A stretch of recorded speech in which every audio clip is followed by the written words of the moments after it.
Bonjour, mon nom est Béatrice Dominet et je suis l'œnologue de Divin. Aujourd'hui, je vous emmène avec moi pour ce 8e podcast dans la région du Bordelais et en particulier cette appellation ou cette zone d'appellation, puisqu'il y en a plusieurs, qui sont situées juste au sud de la ville de Bordeaux, que l'on appelle les Graves, et où on va aller aujourd'hui particulièrement au château Carbonieux, qui est situé sur l'appellation Pessac-Léognan.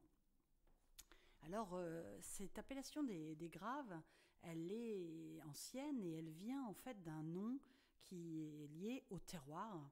Ces fameuses graves qui étaient donc des alluvions caillouteuses qui ont été en fait drainées. Alors à l'époque du tertiaire et du quaternaire, ça remonte à quelques millions d'années. Le tertiaire, lui, est identifié de moins 66 millions d'années à un peu plus de moins de 2 millions d'années. Donc ça date un petit peu, évidemment, à notre échelle, je devrais dire. Mais c'est pour vous dire l'ancienneté et le fait que ce que l'on voit, nous, quand on se promène dans un vignoble, ce terroir, eh bien, il est situé sur différentes strates, sur différentes couches. Et on y retrouve donc des graves pyrénéennes, donc argilo-sableuses, et puis des graves garonnaises du quaternaire, donc après 2 millions d'années. Et ce sont ces graves qui ont donné le nom à cette région viticole. Alors, je ne veux pas être non plus trop technique, mais c'est intéressant parce que finalement, à Bordeaux, on a différents types de sols, et forcément, comme dans toute région viticole, ces sols vont influencer sur la qualité du raisin qui est produit et sur sa typicité. Sur le vignoble de Carbonieux, il rentre dans la famille Perrin, aujourd'hui propriétaire, dans les années 50, pour être précis 1956. Alors ils n'ont pas de chance parce que cette année-là, il y a un gel extrêmement fort qui a lieu, qui va dévaster beaucoup de vignobles. Et la famille Perrin, avec Marc Perrin à sa tête à cette époque-là, va commencer avec son fils la restauration du château et du vignoble.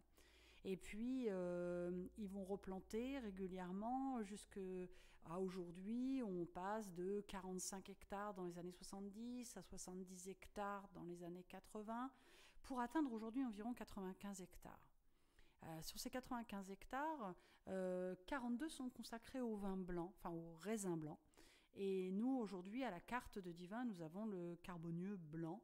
Le vignoble étant constitué à 65% de Sauvignon blanc et 35% de Sémillon.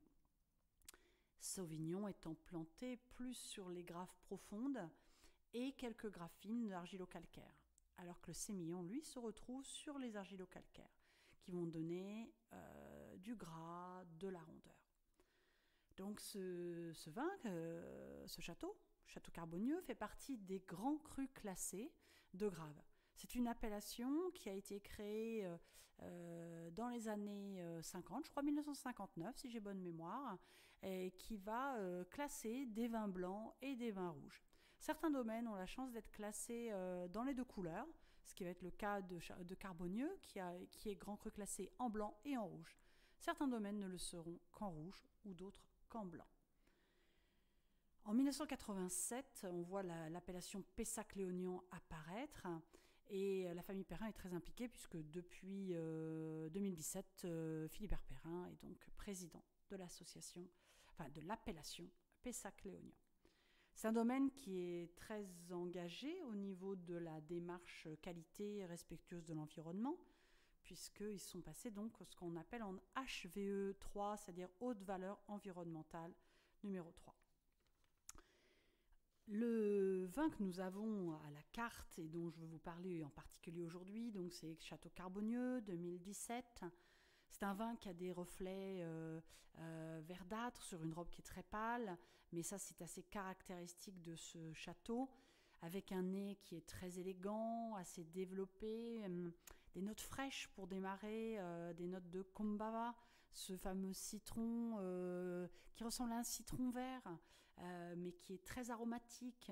Puis après, moi j'avais des notes de poire à la dégustation, et pour finir, le côté floral sur des notes de Daphné. En bouche, il est sec, il est vif, il a une belle ampleur, mais en même temps, il garde une jolie fraîcheur, un bel équilibre. J'ai trouvé un côté tendre à un moment, mais comme je venais de le dire, la fraîcheur reprend le dessus et donne cette harmonie qu'on apprécie sur ces vins très haut de gamme avec une très belle persistance. J'y associerais volontiers une solmenière, mais vous pouvez aussi le prendre évidemment sur un apéritif, l'associer en fin de repas sur des jolis fromages de chèvre en particulier. Voilà, pas mal d'occasions de vous faire plaisir et de découvrir ou de redécouvrir ce très joli vin sur l'appellation Pessac-Léognan et donc grand cru classé de Grave. Bonne dégustation!